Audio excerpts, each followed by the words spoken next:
గతంలో వారు ముఖ్యమంత్రిగా ఉన్నప్పుడు గతంలో వారు పరిపాలన చేసినటువంటి క్రమంలో ఒకటి డిఫంక్ట్ అయిపోయేటువంటి పరిస్థితి తీసుకొని వచ్చారు. అంటే నష్టాలు అనేటువంటిది చూపించో లేకపోతే మరొకటో లేదా ప్రభుత్వం నుంచి సహాయం అందించకో అనేక రకాలుగా రైతుల్ని ఇబ్బంది పెట్టి ఫ్యాక్టరీల్ని నిర్వీర్యం చేసేటువంటి కార్యక్రమం 95లో చంద్రబాబు నాయుడు గారు ముఖ్యమంత్రి అయిన దగ్గర నుంచి ఉమ్మడి ఆంధ్రప్రదేశ్ చరిత్రలో మనం ఇటువంటి సందర్భాలు చూసాం.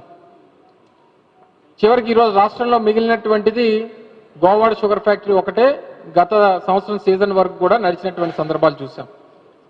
నిన్న ప్రభుత్వం ఒక జీవో రిలీజ్ చేసింది. ఏం చేసిందనంటే గ్రూప్ ఆఫ్ మినిస్టర్స్ని కాన్స్టిట్యూట్ చేస్తూ ఇండస్ట్రీస్ మంత్రి, finance minister, civil supplies minister, అలాగే హెల్త్ మినిస్టర్ని 4 మంత్రుల్ని కాన్స్టిట్యూట్ చేస్తూ 4-5 అంశాల మీద వారు చర్చిస్తారు, తగు నిర్ణయాలు తీసుకుంటారు అనేటువంటిది ఆ జీవో తాలూకు ఉద్దేశం.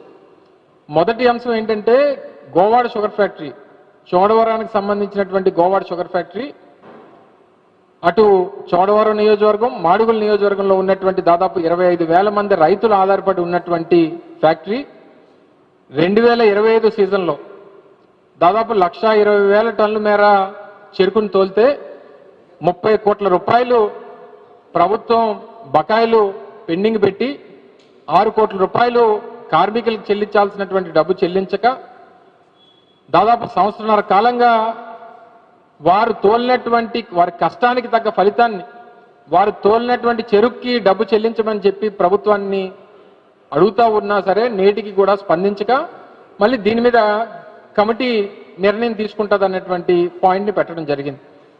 దాంతోపాటు ఏడుకొప్పాక, తాండవ, అలాగే పక్క జిల్లాలో ఉన్నటువంటి భీమసింగ్ ఈ 3 ఫ్యాక్టరీస్ని లిక్విడేషన్ చేయడానికి ఇప్పటికే ఉన్నటువంటి తుంపాల షుగర్ ఫ్యాక్టరీ, చిత్తూరు, నెల్లూరు లాంటి ఫ్యాక్టరీస్ అన్నింటినీ కూడా కొన్ని కోర్టు కేసెస్ పెండింగ్ ఉన్నాయి కాబట్టి subject to the result of the court cases వాటిని కూడా లిక్విడేషన్ చేయాలని చెప్పి నిర్ణయం తీసుకోవడం జరిగింది.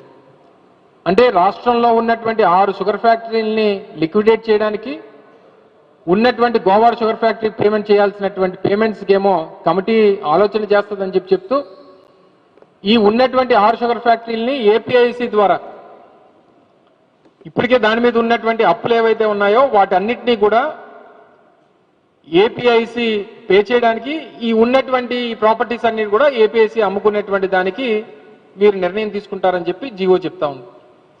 అసలు రైతుల తాలూకా వాటా, రైతుల తాలూకా కష్టం, రైతుల తాలూకా పెట్టుబడి, రైతుల తాలూకా చెమట, రైతుల తాలూకా హక్కుల్ని కాలు రాసేటువంటి హక్కుని ఈ ప్రభుత్వానికి ఎవరిచ్చారని అడుగుతా ఉన్నా. కోఆపరేటివ్ షుగర్ ఫ్యాక్టరీస్ లో రైతులు వాటాదారులుగా ఉన్నారు, షేర్ హోల్డర్స్ గా ఉన్నారు. కనీసం ఒక జనరల్ బాడీ నిర్వహించరు, వారి తాలూకు అభిప్రాయాలు తీసుకోరు. ఏమీ చేయకుండా మేము లిక్విడేట్ చేస్తాం, ఏపీఐసి ద్వారా వీటిని అమ్ముకుంటాం, మా బినామీలకి రాసి చేసుకుంటాం అనేటువంటి అభిప్రాయంతో ఈరోజు ప్రభుత్వం ఉంది. దీన్ని అడ్డుకునేటువంటి కార్యక్రమం వైఎస్ఆర్ కాంగ్రెస్ పార్టీ చేస్తుంది. భవిష్యత్తులో దీని మీద పార్టీ నాయకత్వం అంతా కూడా కూర్చొని నిర్ణయం తీసుకొని ఏ రకంగా రైతులందరినీ కూడా కలుపుకొని ఏ రకంగా పోరాటం ముందుకు తీసుకెళ్లాలనేటువంటి దాని మీద కూడా చర్చిస్తాం అనేటువంటి విషయాన్ని కూడా ఈ సందర్భంగా తెలియజేస్తా ఉన్నాం. మరి ముఖ్యంగా చోడవరం షుగర్ ఫ్యాక్టరీకి సంబంధించి, గోవాడ షుగర్ ఫ్యాక్టరీకి సంబంధించి మొన్ననే 10వ తారీఖు జరిగినటువంటి ర్యాలీలో కూడా ప్రకటన చేశాం. దాదాపు 6 దశాబ్దాలుగా నడుస్తున్నటువంటి షుగర్ ఫ్యాక్టరీ ప్రతి సంవత్సరం జనరల్ బాడీ జరిగేది. మొట్టమొదటిసారి ఈ ప్రభుత్వం వచ్చిన తర్వాత గత సంవత్సరం జనరల్ బాడీ నిర్వహించలేదు. ఈ సంవత్సరం ఎలాగ నిర్వహించరు, రైతుల తాలూకా బకాయిలు చెల్లించేటువంటి కార్యక్రమం చేయరు. అందుకనే వారికి అల్టిమేటం ఇవ్వడం జరిగింది. రేపు సెప్టెంబర్ 20వ తారీఖు కల్లా వారు ఎట్టి పరిస్థితుల్లో వారికి ఉన్నటువంటి బకాయిలు చెల్లించాలి. బకాయిలు 36 కోట్ల రూపాయల బకాయిలతో పాటు సెప్టెంబర్ 20 తర్వాత జనరల్ బాడీ నిర్వహించి ఆ కంపెనీ తాలూకా భవిష్యత్తును కూడా ప్రభుత్వం ప్రకటించాలని చెప్పి డిమాండ్ చేస్తూ ఒక ప్రకటన చేశాం. ఒకవేళ 20వ తారీఖు లోపు వారు కానీ ఆ ప్రకటన చేయకపోతే, వారు జనరల్ బాడీ నిర్వహించకపోతే, బకాయిలు చెల్లించకపోతే సెప్టెంబర్ 20 తర్వాత వైఎస్ఆర్ కాంగ్రెస్ పార్టీ నేతృత్వంలోనే జనరల్ బాడీ సమావేశాన్ని నిర్వహిస్తాం. రైతులందరినీ కూడా అందులో సమాయత్తం చేస్తాం. ప్రభుత్వం మీద ఒత్తిడి తీసుకొస్తాం, ప్రభుత్వం మీద పోరాటానికి పిలుపునిస్తాం.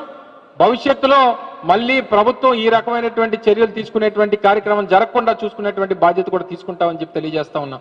అందుకనే మరొకసారి వీరు తీసుకునేటువంటి నిర్ణయాలు, ప్రభుత్వం చేస్తున్నటువంటి ఆలోచనలు రాష్ట్రంలో ఉన్నటువంటి రైతాంగానికి, రైతుల తాలూకు భవిష్యత్తుకి చాలా ఇబ్బందికరమైనటువంటి ఆలోచనలు ఈ ప్రభుత్వం చేస్తూ ఉంది.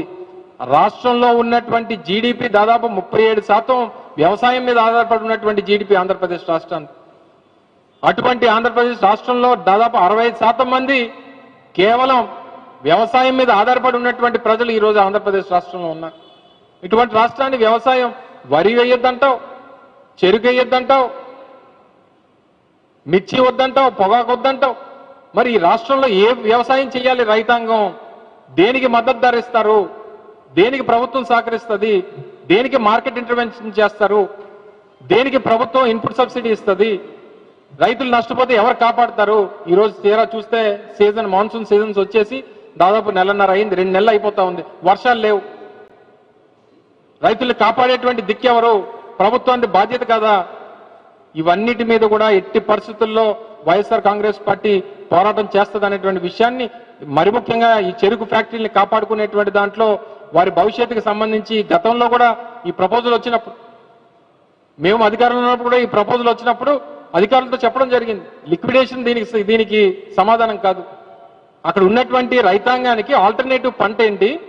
ఒకవేళ చెరుకు మీద నష్టం వస్తే, చెరుకు వ్యవసాయం లాభసాయం కాకపోతే ఆల్టర్నేటివ్ ఏంటి? అక్కడ ఫుడ్ ప్రాసెసింగ్ యూనిట్స్ పెట్టి రైతాంగాన్ని కాపాడేటువంటి దానికి ఏం చేయాలనేటువంటి దాని మీద ఆలోచన చేస్తాం. కానీ ప్రభుత్వానికి అది లేదు. అక్కడ ఉన్నటువంటి విలువైనటువంటి వేల కోట్ల రూపాయలు విలువైనటువంటి ఫ్యాక్టరీలకు సంబంధించినటువంటి ఈ భూముల్ని కావాల్సినటువంటి వ్యక్తులకు కట్టబెట్టేటువంటి కార్యక్రమం మాత్రమే జరుగుతూ ఉందనేటువంటి విషయాన్ని మరొకసారి ఈ సందర్భంగా తెలియజేసుకుంటూ